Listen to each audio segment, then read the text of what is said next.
everyone, this is Akash Sukani. Welcome to Samarpan Techno School Biology channel. ફરીથી આપણે lecture number 4 chapter number 2 જૈવિક વર્ગીકરણની અંદર તમારું સ્વાગત છે. અત્યાર સુધી આપણે મોનેરા સૃષ્ટિ જોઈ. આઈ હોપ કે તમે મસ્ત રીતે યાદ રાખેલી છે અને લખીને યાદ રાખી છે જેથી તમને વધારે યાદ રહે. આજે આપણે સેકન્ડ નંબરની સૃષ્ટિ એટલે કે સૃષ્ટિ પ્રોટિસ્ટા તરફ આપણે આગળ વધીશું. ઓકે, કઈ રીતે લખવાનું છે? સવાલ એકદમ ઈઝી રીતે યાદ રાખવાના છે, એકદમ બિંદાસ, બરાબર? જે રીતે અહીંયા તમને શીખવાડવામાં આવે એ રીતે. યસ, ટેક્સ્ટ બુક ને હંમેશા તમારે સાથે રાખવી. ટેક્સ્ટ બુક ના હોય તો વેલ એન્ડ ગુડ, કઈ પ્રોબ્લેમ નહીં. આ જે લખીએ છીએ આપણે ભણાવીએ છીએ એને તમારે નોટ ડાઉન કરીને નોટ્સ બનાવી જેથી તમે વાંચવામાં સરળતા રહે. કઈ રીતે સવાલ તમે લખશો? તો પ્રોટિસ્ટા સૃષ્ટિ વિશે સામાન્ય ખ્યાલ આપો એવું પૂછે તો આટલું તમારે લખવાનું. સૌથી પહેલા શું આપશો? ખાસિયત. આવા ટોપિક પાડેલા હોવા જોઈએ. સૌથી પહેલા તમે એને આપશો ખાસિયત. ચલો, પ્રોટિસ્ટા સૃષ્ટિની ખાસિયત કઈ? તો કે દરેક સજીવ કેવા હશે? સુકોષ કેન્દ્રીય એક કોષીય સજીવ આની અંદર હશે. સમજ પડી? દરેક કે દરેક કેવા? સુકોષ કેન્દ્રીય એક કોષીય સજીવ. પરંતુ કેવા સજીવ?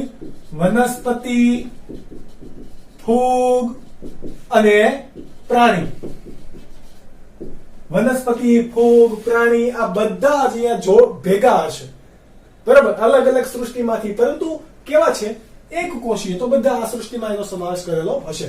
ત્યારબાદ આપણે વાત કરીએ નિવાસ સ્થાન. તો કે ક્યાં જોવા મળે? ક્યાં જોવા મળશે? તો કે મોટા ભાગે આ તમે જો વનસ્પતિ છે, પ્રાણી છે, ફૂગ છે, તો આમ તો કેવું હશે? સાર્વત્રિક જ હશે. ઇન જનરલ કેવું આપણે કહી શકાય? સાર્વત્રિક કહી શકાય. પરંતુ સાર્વત્રિક તમારે ના કેવું હોય તો આ ક્યાં જોવા મળે? તો જલજ, સ્થલજ. જલજની અંદર ક્યાં જોવા મળે? તો કે ખારા પાણીમાં, મીઠા પાણીની અંદર. સ્થલજ એટલે કે જમીન પર જોવા મળે. પ્રાણી છે ઘણા હશે એ પરોપજીવી પણ હશે. પરોપજીવી એટલે કે કોઈક સજીવની ઉપર આધાર રાખતા હશે, બરાબર? તો ત્યાં પણ આવા સજીવો જોવા મળે. તો સાર્વત્રિક છે. આ પણ દેહ રચનાની વાત કરીએ આપણે. શાની વાત કરીએ? દેહ રચનાની. ચલો, અહીંયા કોષ કેન્દ્ર પટલ હશે બધાને? તો કે યસ, એટલે કે કોષ કેન્દ્ર પટલ યુક્ત સજીવ હશે. તો કે હા. ચલો, આમાં કશા હશે કે નહીં હોય? તો કે હા, અમુક સજીવો હશે. તો અમુક સજીવો કશા અને પક્ષમ યુક્ત. ઘણાની અંદર કશા જોવા મળશે, ઘણાની અંદર પક્ષમ જોવા મળશે. આવી આની રચના હશે. તો આ અહીંથી ગઈ દેહ રચના. પણ કેવા છે? એક કોષીય. એટલે કોષીય આયોજન કેવું હશે? એક કોષીય આયોજન ધરાવતા હશે. આ મુદ્દા છે, તમારે મુદ્દા વાઇઝ લખવાનું રહેશે. ઓકે, પ્રજનનની વાત કરીએ આપણે. કઈ રીતે પ્રજનન કરે? અલિંગી કરશે તો કે યસ, લિંગી કરશે તો કે યસ. સોરી, લિંગી અને અલિંગી. ચલો, અલિંગી કોને કહેવાય? કોને કહેવાય? તો કે જે પ્રજનન ફક્ત એક જ સજીવ દ્વારા થતું હોય, એટલે કે કોઈ અન્ય સજીવ એમાં ભાગ ભજવતા ના હોય, એને શું કહેવાય? અલિંગી પ્રજનન. અને લિંગી પ્રજનન તો કે બે સજીવો જેમાં ભાગ ભજવતા હોય એવા પ્રજનનને શું કહેવાશે? અલિંગી પ્રજનન. ઓકે, સોરી, લિંગી પ્રજનન. જેમ કે અલિંગી પ્રજનન છે કોના દ્વારા થશે? તો કે કોષીય જોડાણ. ડાયરેક્ટ કોષો સાથેનું જોડાણ હોય એને શું કહેવાય? કોષીય જોડાણ દ્વારા અલિંગી પ્રજનન થાય. લિંગી પ્રજનન તો કે આ એક જન્યુ હોય, આ બીજો જન્યુ હોય, બંને ભેગા થઈને શું બનાવે? ફલિતાંડ. શું બનાવે? ફલિતાંડ. ફલિતાંડ નિર્માણ. ફલિતાંડના નિર્માણ દ્વારા પણ શું દર્શાવે? પ્રજનન દર્શાવે. ચલો, પોષણ પદ્ધતિની વાત કરીએ. પોષણ પદ્ધતિની અંદર જો વનસ્પતિ હશે તો કેવી હશે? સ્વયંપોષી. જ્યારે ફૂગ અને પ્રાણી એક કોષી હશે તો કેવા હશે? પરપોષી. એટલે કે આમાં શું જોવા મળશે? સ્વયંપોષી થી વિષમ પોષીની વિવિધતા તમને જોવા મળશે. શું જોવા મળે? સ્વયંપોષીથી વિષમપોષીની વિવિધતા. ચલો હવે આ વિવિધતા માટે પ્રોટિસ્ટા સૃષ્ટિના પણ આપણે ભાગ પાડીએ. જેવી રીતે મોનેરામાં આર્કીબેક્ટેરિયા અને યુબેક્ટેરિયા માઇકોપ્લાઝમામાં ભાગ પડેલા, એવી રીતે પ્રકાર અહીંયા પણ છે. કયા કયા પ્રકાર ખાસ યાદ રાખજો, આ આપણે અહીંયા ભણવાના પણ છે. ક્રાઇસોફાઇટ્સ, ત્યારબાદ ડાયનોફ્લેજેલેટ્સ. નામ અઘરા છે, યાદ રાખવાની પૂરેપૂરી કોશિશ કરજો. 2 થી 5 વખત લખજો ના તો યાદ રહેશે. ક્રાઇસોફાઇટ, ડાયનોફ્લેજેલેટ્સ, યુગ્લિનોઇડ્સ, કેવા? યુગ્લિનોઇડ્સ. ત્યારબાદ સ્લાઇમ મોલ્ડ, કેવા? સ્લાઇમ મોલ્ડ. અને પાંચમો છે પ્રજીવ. કેટલા પ્રકાર છે? 5. પહેલું ક્રાઇસોફાઇટ્સ, ડાયનોફ્લેજેલેટ્સ, યુગ્લિનોઇડ્સ, સ્લાઇમ મોલ્ડ અને પ્રજીવ. આપણે એ પૈકી આ 4 પ્રકારો આજના લેક્ચરમાં ભણીશું. બાકી 5મો પ્રકાર આપણે લેક્ચર નંબર 5 ની અંદર ભણીશું. ઓકે, તમારી સ્ક્રીન પર રહેલો આ સ્ક્રીનશોટ તમે નોટ ડાઉન કરી શકો. પહેલો પ્રકાર જોઈએ કે સવાલ છે, તમને પૂછે કદાચ કે ટૂંકનો ધાબો ક્રાઇસોફાઇટ, 2 માર્ક્સ માટે પૂછે તો સિમ્પલી એઝ ઇટ ઇઝ આપણે પેટર્ન વાઇઝ લખીશું. બરાબર? સૌથી પહેલા જ્યારે પણ તમે હેડિંગ આપો ક્રાઇસોફાઇટ્સ, તરત જ નીચે લખી દેવાનું ઉદાહરણ. આપણે ચોપડીની જેમ બહુ છે આ ફલાણું નહીં લખવાનું. ઉદાહરણ ડાયટમ્સ અને ડેસ્મિડ. ડેસ્મિડની સામે ડેશ કરીને લખી દેવાનું સોનેરી લીલ. તો આ ડેસ્મિડ એ કોના તરીકે ઓળખાય છે? સોનેરી લીલ તરીકે. કોના તરીકે? સોનેરી લીલ. અને બીજું ઉદાહરણ કયું છે તમારું? ડાયટમ્સ. ઓકે, આવી રીતે તમારે પોઝિશનમાં લખવાનું છે. બરાબર? જેમ ચોપડીમાં આપી દીધું એવી રીતે લખવાનું નથી. નિવાસ સ્થાન ક્યાં જોવા મળે આ ક્રાઇસોફાઇટ?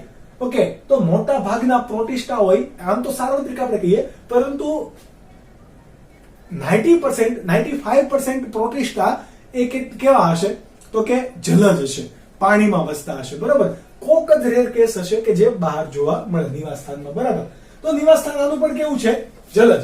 મીઠા પાણીમાં પણ જોવા મળે અને દરિયાઈ પાણીમાં પણ જોવા મળે. હવે આમાંથી મોટા ભાગના એ સૂક્ષ્મ પ્લવક તરીકે ઓળખાય. પ્લવક એટલે કે કોણ? વનસ્પતિ કે જે કોઈ પણ વનસ્પતિનો નાનામાં નાનો ભાગ, એટલે કે એક કોષીય વનસ્પતિ હોય, આવું કહી શકાય? તો કે યસ, કહી શકાય. ત્યારબાદ પ્રાણી હોય તો એમાં પણ હોય, અમીબા છે, પેરામીશિયમ છે, તો એ પણ પ્લવક તરીકે જ ઓળખાય. બરાબર? પરંતુ એ પ્રાણી છે એટલે એને ઝૂપ્લેન્ક્ટોન કહેવાય. આ વનસ્પતિનો એક કોષીય વનસ્પતિનો પ્રકાર છે. જો આપણે લીલ જોઈ ને, ઓકે, તો એક કોષીય વનસ્પતિનો આપણે ભાગ ભણીએ છીએ. બધી જ આમાં નથી આવી ગઈ, એનો ભાગ ભણીએ છીએ. તો આ પણ કેવા પ્રકારના છે? પ્લવક પ્રકારના. એટલે કે વનસ્પતિની એ પાણીમાં શું હોય? તરતા હોય. હવે કોઈક નાના નાના બેક્ટેરિયા કે એ છે એનો ખોરાક તરીકે પણ યુઝ કરે. ઓકે, અન્ય સજીવો પણ, નાની નાની માછલીઓ પણ આનો ખોરાક તરીકે યુઝ કરતા હોય. એટલે કે એ પાણીની અંદર તરતા પ્લવકો છે. ત્યારબાદ વાત કરીએ પોષણ પદ્ધતિની. તો મોટા ભાગના આ કેવા હશે? પ્રકાશ સંશ્લેષી. હમણાં વાત કરીએ એમ એક કોષીય વનસ્પતિને આપણે અહીંયા સમાવેલી છે ક્રાઇસોફાઇટ્સ ની અંદર. એટલા માટે કેવી હશે? પ્રકાશ સંશ્લેષી હશે. તો કે યસ. એ પૈકી ડાયટમ્સ, આપણે ઉદાહરણમાં જોયું ને ડાયટમ્સ, તો એ ડાયટમ્સ એ મુખ્ય ઉત્પાદક ક્યાં? તો કે મહાસાગરોમાં. હવે તમને એમ પૂછે કે મહાસાગર હોય તો એ દરિયો. દરિયાની અંદર પાણીની સપાટી વધારે, અને આપણને ખબર છે કે 70% એરિયાની અંદર શું આવેલું છે? પાણી આવેલું છે. બરાબર? દરિયો આવેલો છે. તો એમાં સૌથી વધારે કયું ઘટક હશે? ડાયટમ્સ. કારણ કે એ પણ શું છે? વનસ્પતિજન્ય પ્લવક, એટલે કે ફાઇટોપ્લેન્ક્ટન. આ ફાઇટોપ્લેન્ક્ટન એ પ્રકાશ સંશ્લેષણ કરવા માટે જવાબદાર છે. હા, તો જે પ્રકાશ સંશ્લેષણ કરી શકે એને શું કહેવાય? ઉત્પાદક. આપણે પ્રકાશ સંશ્લેષણ થયેલી વનસ્પતિને ખાઈએ એટલે આપણે શું કહેવાય? ઉપભોગી. જે ઉત્પાદન કરે એને શું કહેવાય? ઉત્પાદક. તો મહાસાગરોની અંદર મુખ્ય ઉત્પાદક તરીકે કોણ વર્તે? ડાયટમ્સ. ઓકે, મોટા પ્રમાણમાં ડાયટમ્સ ત્યાં જોવા મળે. ત્યારબાદ વાત કરીએ દેહ રચનાની. તમારે ખાસ આ ટોપિકમાં તમને ડાયટમ્સ નું જ આપેલું છે. એટલે ડાયટમ્સ ની અંદર કોષ દિવાલ કેવી હશે? તો તો સાબુનું બોક્સ હોય, ખબર?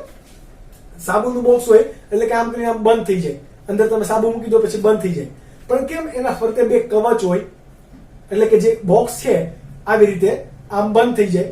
તો એક બીજા ઉપર જ આમ બંધ થાય ને આમ, એટલે કે એક બીજા ઉપર કેવા થઈ જાય? આચ્છાદન પામે.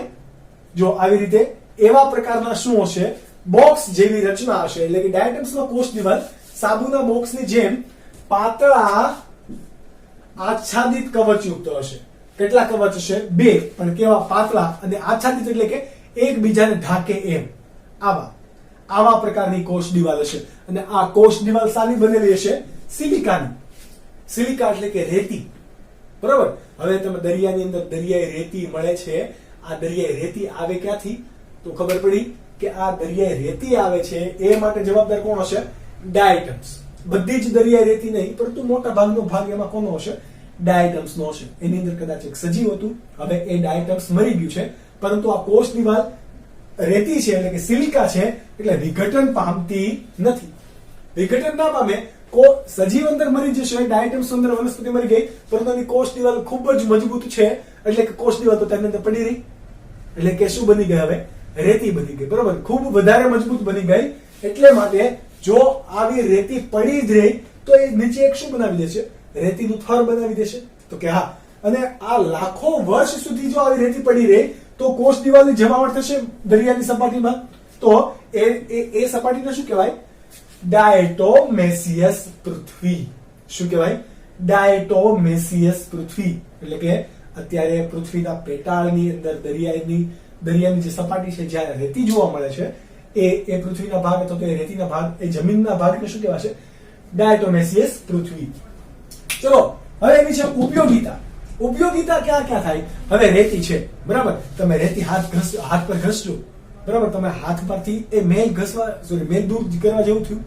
ત્યારબાદ પિતાંબરી, આપણે જેના તરીકે ઓળખીએ છીએ, પિત્તળ ઘસવા માટે યુઝ કરીએ એ પાવડર, એ પણ એક પ્રકારની કાકરા જેવી રેતીનો ભૂકો જેવું જ કંઈક છે.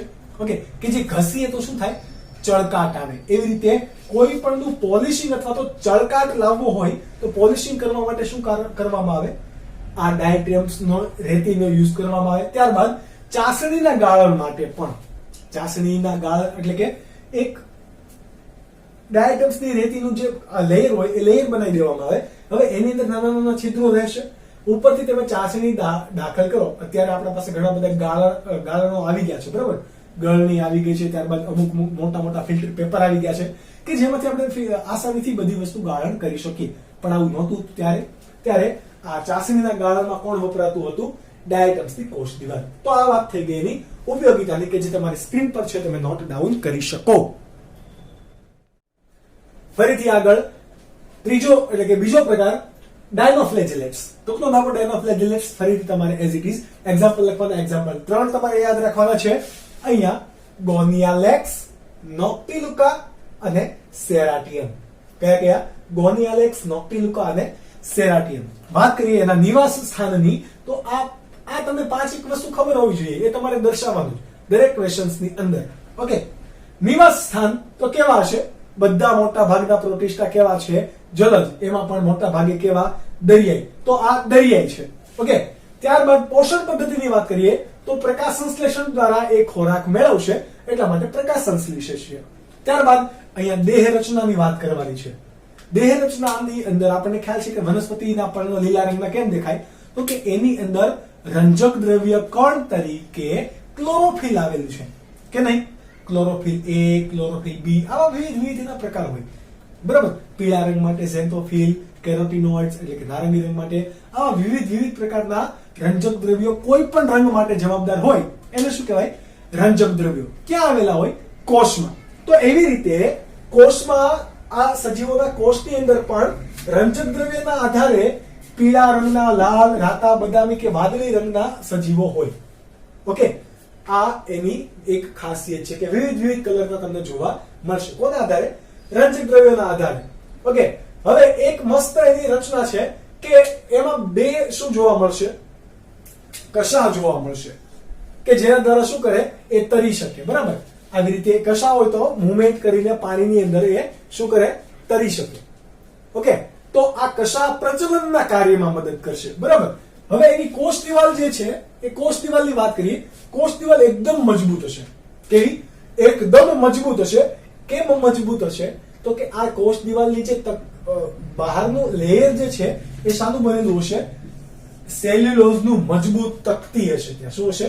અક્કડ સેલ્યુલોઝની તકતી. કોષ દિવાલની બહારની સપાટી પર શું હોય?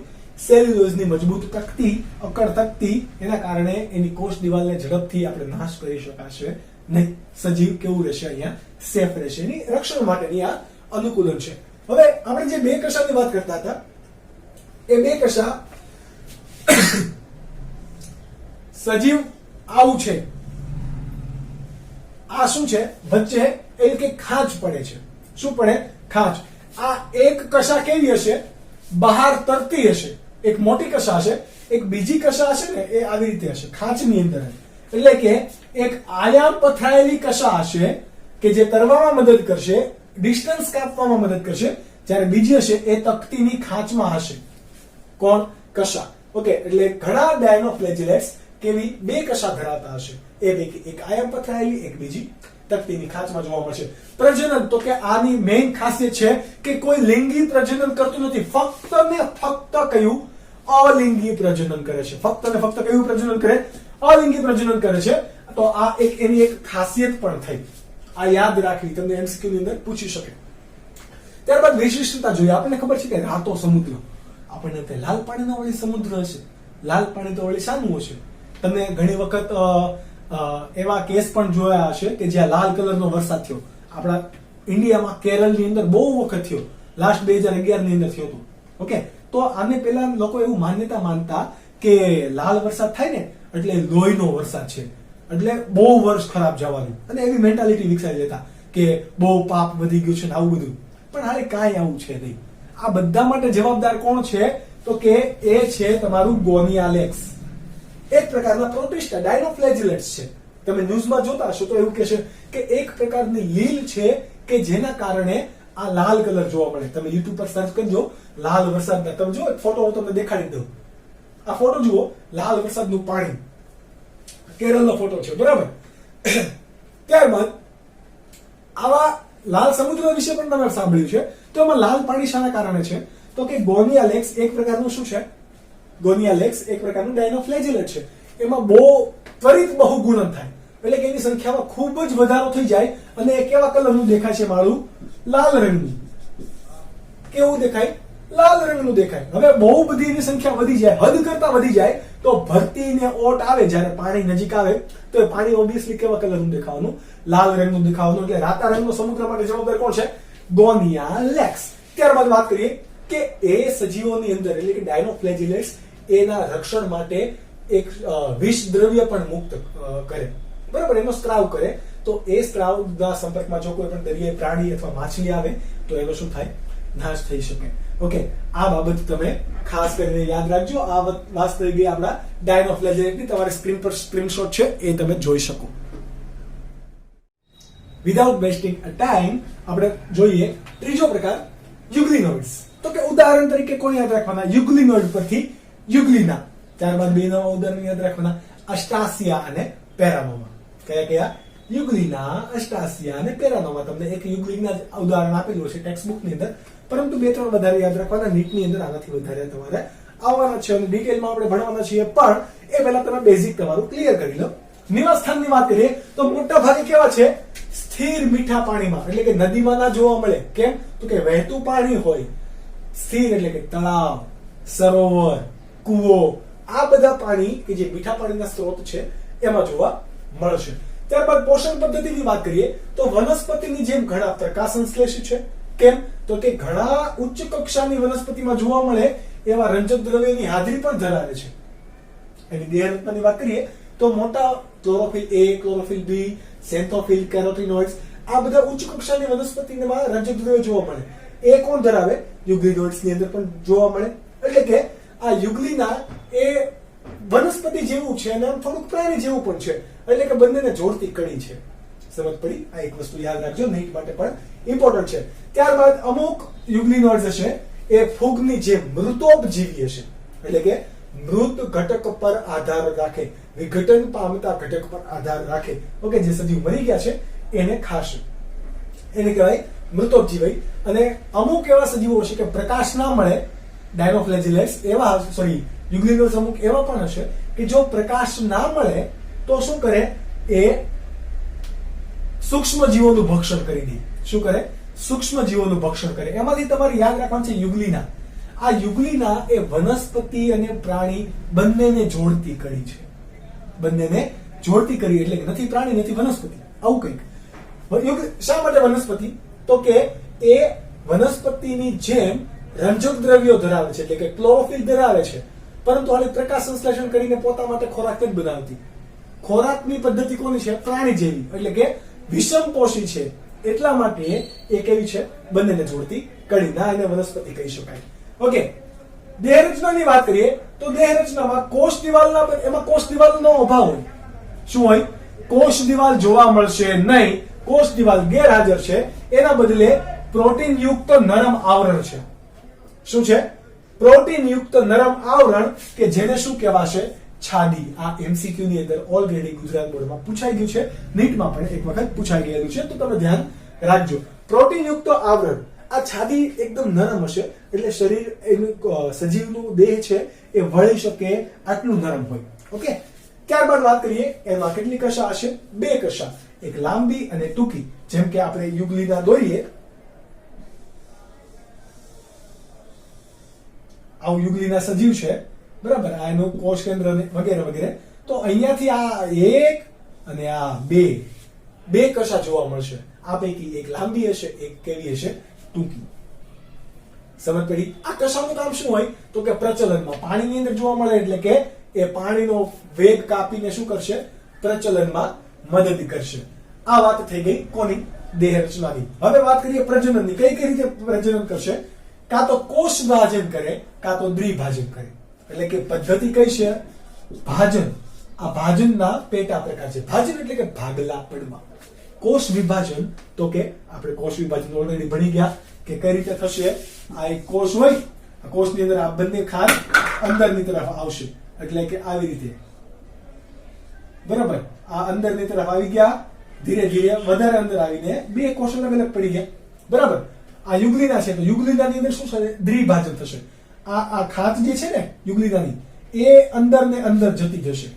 અંદર જતી જાય પછી ધીરે ધીરે 2 ભાગ પડી ગયા, એટલા માટે એને શું કીધું? દ્વિભાજન. વિશિષ્ટતા એની એ છે કે મોટા ભાગના યુગ્લિનોઇડ એનું રક્ષણ કરવા માટે એના ફરતે શું હોય? શું બનાવે? ત્રિસ્તરીય રક્ષણાત્મક આવરણ બનાવે. પણ ક્યારે? પ્રજનન કરતી વખતે પ્રતિકૂળ પરિસ્થિતિની અંદર. ઓકે, આ તમને ટેક્સ્ટબુકમાં આ છેલ્લું સેન્ટેન્સ નહીં આપેલું હોય, ત્યારબાદ સ્ક્રીનશોટની અંદર કદાચ એક 2 સેન્ટેન્સ વધારે પણ આપેલા હોય, પરંતુ એ નીટ માટે ન સમજીને તમારે અત્યારે યાદ રાખવા નહીં. નીટના પોર્શનની અંદર આપણે ફરીથી સમજીશું. અત્યારે આપણે ગુજરાત બોર્ડ ઉપર ફોકસ કરીએ છીએ, તો આ તમારો રહેલો સ્ક્રીનશોટ કે જે તમે નોટ ડાઉન કરી શકો છો. And now the last but not the least, એટલે કે આજના લેક્ચર માટેનો છેલ્લો ટોપિક, ટૂંકનો દાબો સ્લાઇમ મોલ્ડ. હજી બાકી, પણ આપણે નેક્સ્ટ લેક્ચરની અંદર ભણીશું. આજના માટે સ્લાઇમ મોલ્ડ. તો ફરીથી તમારે એનો શું આપવાના? ઉદાહરણ જે તમને ટેક્સ્ટબુકમાં આપેલા નથી, પરંતુ તમારે યાદ રાખવા પડશે. કયા કયા છે? ફાઇસેરમ, સ્ટેરોનાઇટ્સ અને કોમાટ્રિકા. ઓકે, તો આ તમારા ઉદાહરણ થઈ ગયા. હવે તમારે ભણવા છે સ્લાઇમ મોલ્ડ શું છે. હકીકતમાં એક વાત છે કે આ સ્લાઇમ મોલ્ડ એટલે એક ફૂગનો પ્રકાર છે, બરાબર. કેમ ફૂગનો પ્રકાર? તો કે વનસ્પતિની જેમ એ જુઓ, એના બીજાણુઓ છે તો વનસ્પતિની જેમ સેલ્યુલોઝની કોષ દિવાલ ધરાવે છે, પરંતુ વનસ્પતિની જેમ હરિતકણ ધરાવતા નથી, પ્રકાશ સંશ્લેષણ કરતા નથી, પણ ફૂગની જેમ મૃતોપજીવી છે, એટલા માટે એને ફૂગ સાથે સાંકળવામાં આવે, બરાબર. હવે વનસ્પતિની જેમ એની કોષ દિવાલ સેલ્યુલોઝની છે, બરાબર, એટલે કે બીજાણુની કોષ દિવાલ સેલ્યુલોઝની છે, એટલા માટે એને વનસ્પતિ તરીકે ઓળખવામાં આવે. હવે એની જે રચના છે, એનું દૈહિક આયોજન છે, એ પાછું પ્રાણી જેવું છે, તો એને પ્રાણી તરીકે પણ ઓળખવામાં આવે. એટલે એક્ઝેક્ટ ખબર નથી પડી, પરંતુ સૌથી વધારે એ કોના સાથે નજીકના સંબંધો ધરાવે છે? ફૂગ જોડે. ઓકે, તો એક પ્રકારની આ શ્લેષી ફૂગ છે, એટલે કે સ્લાઇમ. સ્લાઇમ કેવું હોય? આમ લોંદા જેવું, બરાબર. તો આ સ્લાઇમ મોલ્ડ યાની કે ફૂગ. ઓકે, તો સ્લાઇમ મોલ્ડ આપણે જોઈએ કે નિવાસ સ્થાન એનું ક્યાં છે, ક્યાંથી મળી આવે, એટલે કે પ્રાપ્તિ સ્થાન એકચ્યુઅલી કયું છે, તો કે ઘનઘોર છાયાયુક્ત ભેજવાળી જગ્યા હોય ત્યાંથી, સરતા લાકડા હોય, વૃક્ષનું થડ હોય કે ડાળી હોય ત્યાં, કોહવાતી જગ્યા હોય, સડતા પાંદડા હોય કે જ્યાં વિઘટન થઈ રહ્યું છે ત્યાં એવી જગ્યા પર આ આપણને સ્લાઇમ મોલ્ડ મળી આવશે. એકદમ ચિકાસયુક્ત ફૂગ, જેને શ્લેષી ફૂગ તરીકે પણ ઓળખાય. પોષણ પદ્ધતિ તો આપણે ફૂગને જોડે મળતી આવે છે, એટલે કે કઈ મૃતોપજીવી, સ્વયંપોષી હશે નહીં. હવે દેહ રચના પણ આપણે એને કહીએ અથવા તો આને કહીએ પ્રજનન પદ્ધતિ. પ્રજનન પદ્ધતિ તો અલગ રહેશે. દેહ રચના કેવી હશે, તો આ એક બહુ યુનિક કેસ છે, એકદમ યુનિક કેસ. કેવું થાય તો કે જ્યારે પરિસ્થિતિ, બે પરિસ્થિતિ હોય, અનુકૂળ પરિસ્થિતિ અને પ્રતિકૂળ. કોને કહેવાય અનુકૂળ? અનુકૂળ એટલે કે આપણને બધું ફાવે છે તો એને અનુકૂળ કહેવાય. હાલો આપણને કાંઈ ફાવતું નથી, આપણા વિરુદ્ધ બધું છે, તો એને શું કહેવાય? પ્રતિકૂળ. કે જ્યાં આપણે અસ્તિત્વ ટકાવી ન શકીએ એને શું કહેવાય? પ્રતિકૂળ. જે આપણને ફાવે છે, જીવન જીવી શકીએ એને શું કહેવાય? અનુકૂળ. તો અનુકૂળ પરિસ્થિતિની અંદર એટલે કે સાનુકૂળ પરિસ્થિતિમાં આ ફૂગના ઘટકો ભેગા થઈને પ્લાઝ્મોડિયમ તરીકે ઓળખાતું શું બનાવે? એક સ્વરૂપ બનાવે. હવે તમને થશે સર પ્લાઝ્મોડિયમ એટલે તો મચ્છર વાળું નહીં, મેલેરિયા માટે? તો એ મેલેરિયા માટે જે ઘટક છે એ જ પ્લાઝ્મોડિયમ, પરંતુ પ્લાઝ્મોડિયમ એક દ્રવ્યનું નામ છે. જે મચ્છર જવાબદાર છે એ કયું છે? માદા એનોફિલિસ, કે એના અંદર પણ એક બીજાણુ હોય, એ બીજાણુ છે પ્લાઝ્મોડિયમ. તો અહીંયા પણ બીજાણુ શું છે? પ્લાઝ્મોડિયમ. બરાબર. આપણા શરીરની અંદર પ્લાઝ્મોડિયમ જે દાખલ થાય છે એ મચ્છરના નહીં પણ કોઈક બીજાણુ છે. મચ્છરના બીજાણુ એક પરોપજીવી છે. પ્લાઝ્મોડિયમ હકીકતમાં એક પોતે કેવું છે? પ્રજીવ છે. ઓકે, તો પ્લાઝ્મોડિયમ તરીકે ઓળખાતું, અહીંયા નામ અપાયેલું છે ને, પ્લાઝ્મોડિયમ તરીકે ઓળખાતું એક સ્વરૂપ બનાવે. એટલે કે બધા ભેગા થઈ ગયા, મજા આવે છે એટલે બધા ભેગા થઈ ગયા. બરાબર. અને એકાદ ફૂટ જેટલું, બરાબર, ફૂટ થી 1.5 ફૂટ જેટલું એનો વિસ્તાર, લાંબામાં લાંબુ એટલું હોય થાય, વિસ્તાર ફેલાવી દે. હવે આ સાનુકૂળ પરિસ્થિતિમાં અનુકૂળ પ્રતિકૂળ પરિસ્થિતિ આવે કદાચ, એટલે કે એના પોતાનું અસ્તિત્વ ઉપર પ્રશ્નો આવી જાય કે હવે પોતે એ ભેજવાળી જગ્યામાં જીવન શક્ય છે, શુષ્ક જગ્યા થઈ ગઈ, તાપમાન વધી ગયું, પ્રકાશ બહુ મળે છે, તો ત્યાં હવે આ ફૂગ ટકી શકશે નહીં, એટલે કે સ્લાઇમ મોલ્ડ ટકી શકશે નહીં. તો આવા કેસની અંદર એટલે કે પ્રતિકૂળ પરિસ્થિતિમાં હવે બધાને પોતપોતાનો તો વંશ વેલો વધારવો જ હોય ને, આપણે વધારવો હોય, એમાંને પણ વધારવો છે. એટલે પ્રતિકૂળ પરિસ્થિતિમાં કે જ્યાં જીવન શક્ય નથી ત્યારે આ પ્લાઝ્મોડિયમ જે હતું 1 ફૂટ જેટલું વિસ્તરેલું, આ પ્લાઝ્મોડિયમ હવે બીજા કોઈ ઘટકમાં ફેરવાઈ જશે. શેમાં? તો કે વિભેદન પામશે. વિભેદન પામવું એટલે કે કોઈ કાર્ય માટે એક સ્વરૂપનું બીજા સ્વરૂપમાં ફેરવાવું, એને શું કહેવાય? વિભેદન. દરેક કોષો પણ વિભેદન પામે, એવી રીતે આ પ્લાઝ્મોડિયમ પણ વિભેદન પામીને એના ટોચના ભાગે બીજાણુ ધરાવતી એક ફળકાય નામની રચના, બરાબર, એઝ ઇટ ઇઝ આવી રીતે આમ ફેલાયેલું છે. પ્રતિકૂળ પરિસ્થિતિમાં આ પ્લાઝ્મોડિયમ છે, બરાબર, આ પ્લાઝ્મોડિયમ એ પ્રતિકૂળ પરિસ્થિતિમાં આવશે તો આવું ફળકાય નામની એક રચના ત્યાં બનાવશે, અને આ બધી ઉપર, બરાબર, આવી નહીં હોય પરંતુ આપણે સમજવા ખાતર આવી રચના બનાવશે કે જેની અંદર શું છે? બીજાણુ. બીજાણુ એટલે કે આ ફૂગના જન્યુ, પરંતુ એને જન્યુ તરીકે નહીં ઓળખાય એટલા માટે એને શું નામ અપાય? બીજાણુ. બીજાણુ એટલે કે જે ફેલાવો થઈને પ્રજનન પામવાના છે અથવા તો એનામાંથી નવા સજીવ બનવાના છે એને શું કહેવાય? બીજાણુ. તો આ ફળકાય છે, જુઓ પોટલી જેવી રીતના ફળકાય, એની અંદર શું આવેલું છે? બીજાણુ. આ બીજાણુ એક એવી છે પ્રતિકારક દિવાલ છે, બરોબર, એટલે કે ગમે એવું શુષ્ક પરિસ્થિતિ આવી ગઈ તો બીજાણુ નાશ પામશે નહીં. વિકટ પરિસ્થિતિમાં પણ બીજાણુ નાશ ના પામે, અને આ બીજાણુની કોષ દિવાલ શાની બનેલી હશે? સેલ્યુલોઝની. એટલા માટે આને ઘણી વખત વનસ્પતિ જોડે પણ સરખાવવામાં આવે છે, પરંતુ હજુ કોઈ વાસ્તવિક પુરાવા મળ્યા નથી. બીજાણુઓ પ્રતિકારક દિવાલ દ્વારા વિપરીત પરિસ્થિતિનો સામનો કરે, એટલે કે હવે ભલે તમે તારે તડકો આપો, અમારા બીજાણુ એ ફળકાઈની અંદર સેફ છે એકદમ, બરાબર. હવે જ્યારે બહુ પવન આવે ત્યારે આ બીજાણુ અહીંયાથી બધા ફળકાય છે એ તૂટે અને એમાંથી બીજાણુ આમ બધે વેર વિખેર થઈ જાય, બધે ફેલાવો થઈ જાય. જ્યાં સુધી પવન જાય ત્યાં સુધી આમ, તો આ બધા બીજાણુ પણ આમ જાય, ઉડી ગયા. તો જ્યાં જ્યાં બીજાણુ પીડ્યા ને, હવે ફરીથી આ અનુકૂળ પરિસ્થિતિ આવી, તો અનુકૂળ પરિસ્થિતિ આવશે, પાછા બધા ભેગા થાય ત્યાંથી અને શું બનાવશે? ત્યાંથી ફરીથી પ્લાઝ્મોડિયમ બનાવ્યું એટલે કે સ્લાઇમ મોલ્ડ. તો આ રીતે એ પોતાનું જીવન જીવશે. ઓકે, તો આ થયું તમારું સ્લાઇમ મોલ્ડ. નીટ માટે આના અંદર 2 પ્રકાર પડે છે, એ બધું બહુ ડિટેલમાં છે, એ આપણે જોઈશું. પરંતુ નીટ માટે ત્યાં સુધી તમારી સામે હમણાં સ્ક્રીનશોટ પણ આવી જશે. તો આ ટોપિક એટલે કે ક્રાઇસોફાઇટ્સ, ડાયનોફ્લેજેલેટ્સ, યુગ્લિનોઇડ્સ અને સ્લાઇમ મોલ્ડ, આજના 4 ટોપિક તમે યાદ રાખો. જો આમાં કઈ સમજવાનું છે નહીં, યાદ રાખવાનું છે મેક્સિમમ. તમે એક પછી એક લખીને યાદ રાખશો, બહુ વાંચશો ત્યારે તમને યાદ રહેશે. અને મને ખબર છે કે આ ટોપિકમાંથી નીટમાં 2 MCQ પૂછાય છે. પ્રોટિસ્ટામાંથી 2 પૂછાય છે, મોનેરામાંથી 2 પૂછાય, ત્યારબાદ વાયરસ અને લાઇકેન્સ નો ટોપિક આવશે, એમાંથી 2 પૂછાશે, અને જનરલ ક્લાસિફિકેશન માંથી 2 પૂછાશે. Total 8 MCQ પૂછાશે 32 માર્ક્સના. તો આમાંથી 2 પૂછાય છે, તો તમારા માટે ફૂગમાંથી પણ 2 પૂછાય છે, બરાબર? એટલે કે જનરલ ટોપિક અને ફૂગની સાથે મિક્સ કરીએ. તો આ બધા તમારા માટે ખૂબ જ ઇમ્પોર્ટન્ટ છે. એ પહેલા ગુજરાત બોર્ડ પણ ઇમ્પોર્ટન્ટ છે.